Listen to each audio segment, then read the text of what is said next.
Bienvenue dans ce cours sur le COD, le COI et l'attribut du sujet.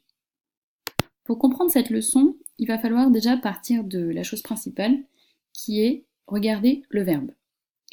Donc on va en prendre 5 et on va observer une chose. On va se demander si on peut leur ajouter quelque chose. Est-ce qu'on peut dire manger quelque chose? Oui. Est-ce qu'on peut dormir quelque chose? Non.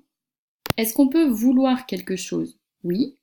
Est-ce qu'on peut entendre quelque chose? Oui. Et est-ce qu'on peut marcher quelque chose? Non.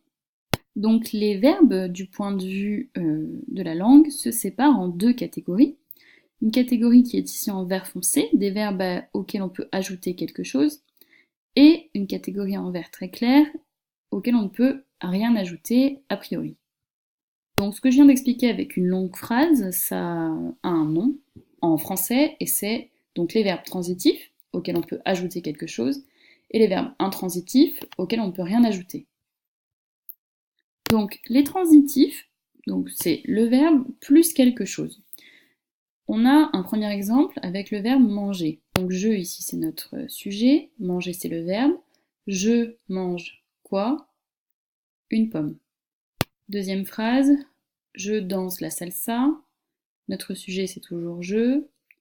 Danser, c'est notre verbe conjugué. Je danse quoi? La salsa. Donc dans les deux cas, vous avez entendu je mange quoi? Une pomme. Je danse quoi? La salsa. Donc la question qu'on a posée, c'est la question quoi? Deuxième cas, je pense à Hortense. Je, toujours le sujet. Penser, notre verbe. Mais là, est-ce qu'on peut dire je pense quoi? Non, on dit je pense à qui ou à quoi? On a Hortense, mais on aurait pu mettre je pense à la bêtise que j'ai faite hier. Donc je pense à quoi ou à qui ou à quoi?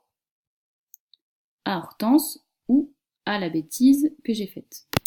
Quatrième exemple, je parle de toi ou bien je parle à mon ami. Donc je parle de toi. Je parle de qui? De toi. Je parle à qui? À mon ami. Donc sujet, verbe, et puis la réponse à la question de qui ou à qui. Donc si on regarde, il y a une différence de construction. Parce que dans le premier cas, on pose simplement la question qui ou quoi. Dans le deuxième cas, c'est un petit mot plus qui ou un petit mot plus quoi. Vous le voyez là à chaque fois, voilà. Donc ce petit mot qu'on voit ici, on a déjà vu comment il s'appelait, ce sont des prépositions. Donc la construction c'est la suivante, verbe transitif, plus quoi ou qui. Et l'autre c'est verbe transitif plus préposition, plus quoi ou qui. Et ça c'est un nom très simple. Donc verbe transitif, quoi, qui, c'est ce qu'on appelle le COD parce que c'est le complément d'objet direct, c'est-à-dire qu'on n'a pas besoin de rajouter un petit mot pour arriver au complément. Et dans l'autre cas, c'est verbe transitif plus COI, parce que le I veut dire indirect. Ça veut dire qu'on est obligé de passer par la préposition. Et voilà pour COD, COI. Donc pour les intransitifs, je rappelle, ce sont les verbes auxquels on ne peut pas ajouter un COD ou un COI. Par exemple, dans la phrase « je marche toute la journée », je, c'est notre sujet, marche, c'est notre verbe, mais est-ce qu'on peut dire « je marche quoi toute la journée » Eh bien non, toute la journée ici n'a pas valeur de complément, puisqu'on peut le supprimer ou le déplacer. Donc si on peut le supprimer et le déplacer, c'est un complément circonstanciel. Et donc ça n'a rien à voir avec notre sujet du jour. Hop. Et on a un problème, parce que ici par exemple, Camille est ma sœur. Donc ici on a un souci, parce que le sujet c'est Camille, le verbe c'est le verbe être, Camille est quoi? Ma sœur.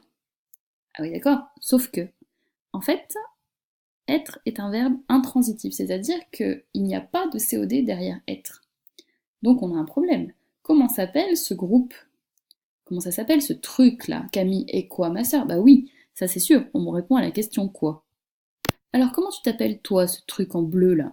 C'est quoi ton nom? Eh bien ton nom c'est attribut du sujet. C'est une sorte de COD pour les verbes d'état. Alors en fait, je vous dis c'est comme un COD, mais en fait pas du tout, parce que Camille est ma sœur, vous pouvez mettre un égal entre Camille et ma sœur. En fait, le verbe être ici ne fait que faire le lien entre les deux éléments. Donc on pourrait mettre un égal en réalité. Camille égale ma sœur.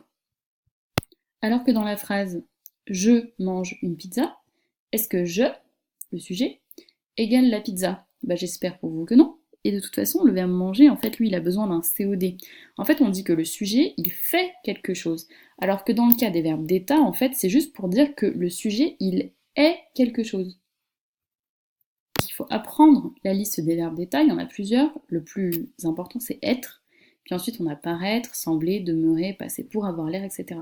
Donc dans le même cas, tu as l'air malade. D'accord, on va dire tu as l'air quoi? Malade. Mais en fait, on sait que avoir l'air, c'est un verbe d'état, donc dans ce cas-là, ce n'est plus un COD, mais un attribut du sujet, parce qu'en fait, tu égale malade. Donc la leçon peut se résumer ainsi. Si c'est transitif, on peut avoir un COD ou un COI. Si le verbe est intransitif, pas de COD et pas de COI. Par contre, si c'est un verbe intransitif qui est un verbe d'état, nous avons la possibilité d'obtenir un attribut du sujet.